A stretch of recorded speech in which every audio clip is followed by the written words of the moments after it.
E um texto que eles irmãos, ao meditar nele, já vão entender que foi justamente o episódio que aconteceu. No início era o chamado, ou no início do ministério do profeta Eliseu, assim que ele podemos dizer, apossado no lugar do profeta Elias.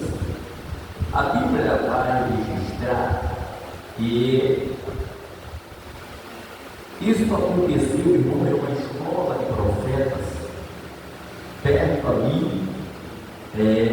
do Rio Jordão, aonde poderíamos pensar ali, imaginar e até tentar entender que poderia não ser um local do tamanho aqui da nossa sede, poderia pensar em ser um local menor.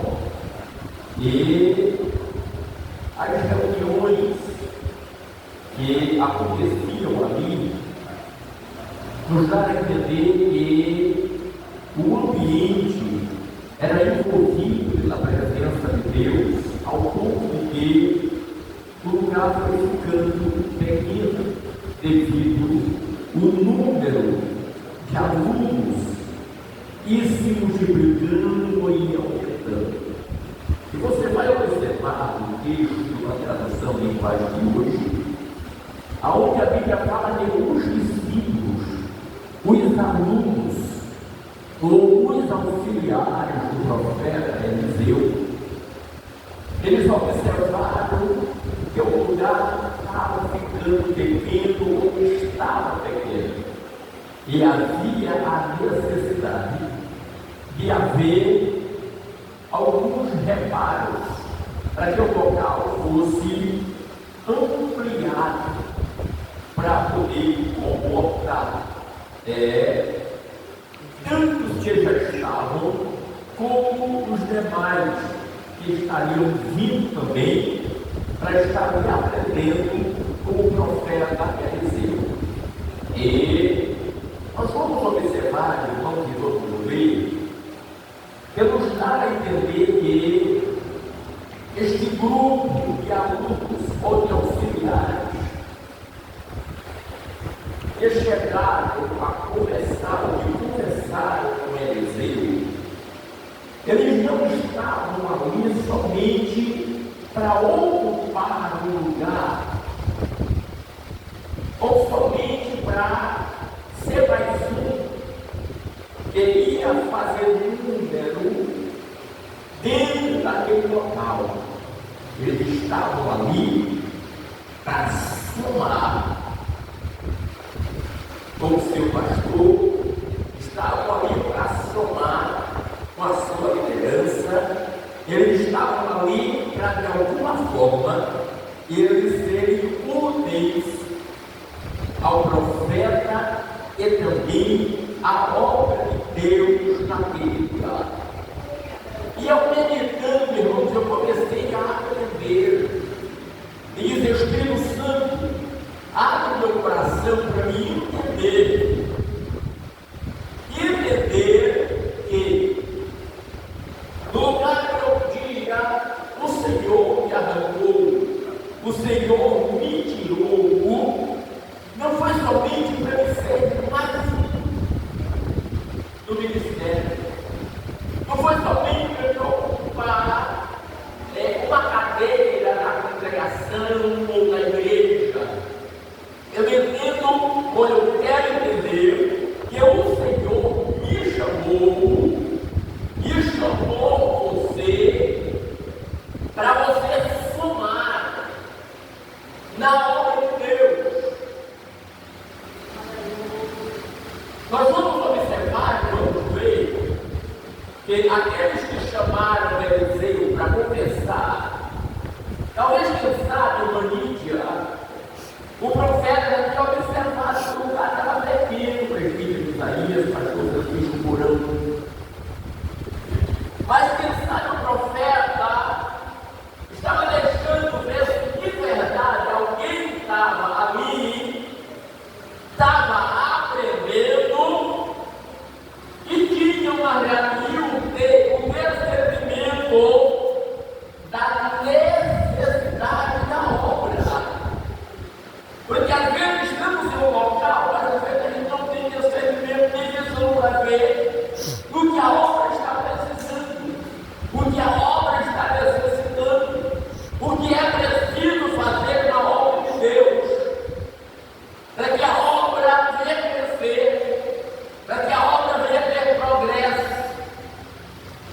Às vezes é mais fácil nós enxergarmos alguém que não está fazendo nada, mas às vezes a gente não consegue enxergar que o que está precisando fazer na obra e o que pode ser feito pode ser realizado através da minha vida, através da sua vida, através da minha chamada, através da sua chamada. Às vezes olhamos de nós, por que o fulano não faz isso? Nunca conseguimos, Senhor. Por que eu não posso me disponibilizar para me realizar? Por que eu não posso me disponibilizar para me fazer? Aí eu entendo que parece que o Espírito Santo ele falou no meu coração e disse aqui, tem que ser observado o que é vocação divina, o que é ser chamado por Deus e o que é ser chamado ou vocacionado pelo homem.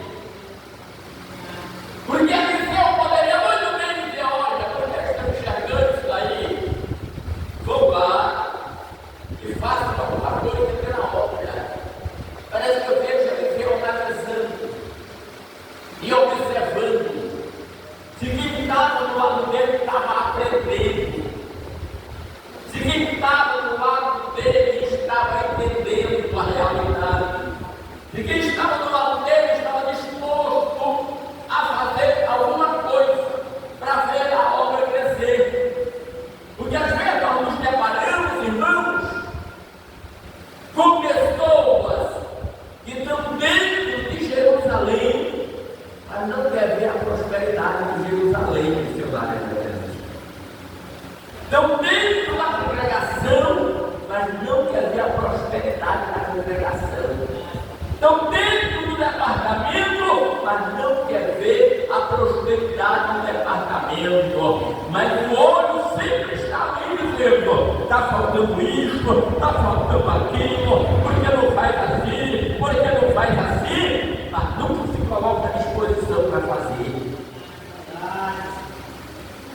E aí, nós vamos observar e vamos ver, e eles observaram e viram que o povo estava pequeno, e pediram permissão para Eliseu, para eles descer até o Jordão, para cortar as árvores e ampliar a congregação.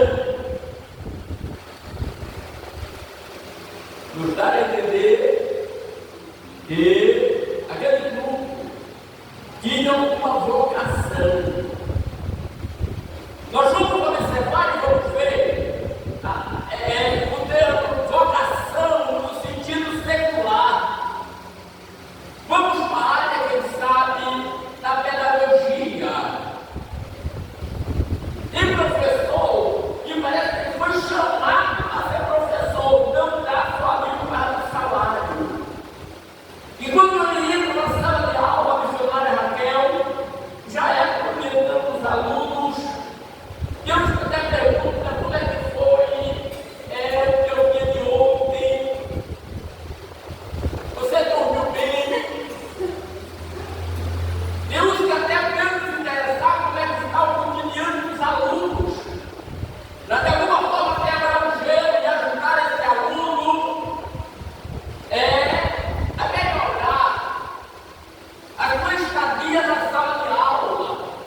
ser um professor na sua área. Você vai no posto de saúde, aonde ninguém gosta de ir lá, na UPA, mas ali tem algumas enfermeiras. Alguém que lhe atende com tanto prazer que diz, rapaz, camarada foi chamado para ser médico, chamado para enfermeira, chamado para essa área da saúde. Parece que a vocação dele é aquela. Mas quando também se trata da vocação segundo a Bíblia, o comentarista vai dizer que são pessoas que Deus chamou, vocacionou para trabalhar em uma missão em algumas áreas específicas da obra. E quando ele fala sobre vocação, ele não está entendendo apenas, irmãos, eu ouvi Deus falar que ele chamou. É eu ouvi com o coração que o Senhor me chamou. E o próprio Espírito Santo, irmãos, me despertar sobre essa vocação. Que por mais que eu queira retroceder, mas a chama que está no meu coração, ela me mantém avivado, bendito seja o nome do Senhor, e não permite eu renunciar à minha chamada, e me dá até o discernimento para me olhar na obra de Deus, a necessidade, aleluia, e me colocar à disposição para fazer. Bendito seja Deus neste lugar, nesta noite. E o comentarista ainda diz, irmã Lídia, que o vocacionado, ele não vai aos trancos e barrancos. O vocacionado, ele não faz somente o que sua liderança manda. O vocacionado, ele não faz as coisas obrigado. O vocacionado, irmãos, não se esconde na hora de fazer a obra. O vocacionado, aleluia, ele entende a necessidade da obra e faz igual Isaías, quando o Senhor falou, a quem enviaremos, quem há de ir por nós? E ele diz, eis-me aqui, Senhor, eu estou preparado para ser enviado. Bendito seja Deus nesta noite. Então, vocacionado, meu irmão, sempre ele está à disposição de Deus. Por isso que às vezes, presbítero Isaías, a gente trabalha com cada obreiro que só o sangue do cordeiro. Fulano, você está entendendo? É um empurrando. E se você parar de empurrar ele para também. Parece que está ali, não é porque foi vocacionado. O coração está endurecido. O coração está cauterizado. Ele não sente nada. Ele não vê nada. Não vê discernimento de nada. Por mais que a gente possa até tentar ajudar, mas o negócio não vai para frente. A gente começa a ter dor de cabeça. A gente começa a ter trabalho. O pastor coloca na frente do carro e ele só está esperando há 6 meses, que é para entregar. O comentarista diz também que o vocacionado, ele suporta o peso da provação e da pressão, e entende que quanto mais ele é pressionado por situações adversas, ele entende que Deus está querendo ele ser provado, aleluia, porque quanto mais ele é provado, mais ele pode dar para a obra, mais ele pode se doar. Quanto mais ele é provado, ele deve sabedoria para Deus. E o Senhor abre, aleluia, sua mente, seu entendimento, e ele começa a entender que ele só está sendo provado porque o Senhor que o chamou quer aprovar ele. Bendito seja Deus neste dia. Mas quem não sente a vocação na hora da prova, ele diz: até aqui nos ajudou, Senhor, e glória a Deus por isso. Não suporta o peso da provação. Outra coisa que o comentarista diz, que quem de verdade foi vocacionado para realizar uma missão na obra, ele não espera campanha de oração para ele orar. Ele não espera campanha de jejum para ele jejuar. Ele não espera o dia da Bíblia para ele ler a Bíblia. Não. Ele não espera uma reunião de mutirão para ele aparecer na igreja para fazer alguma coisa.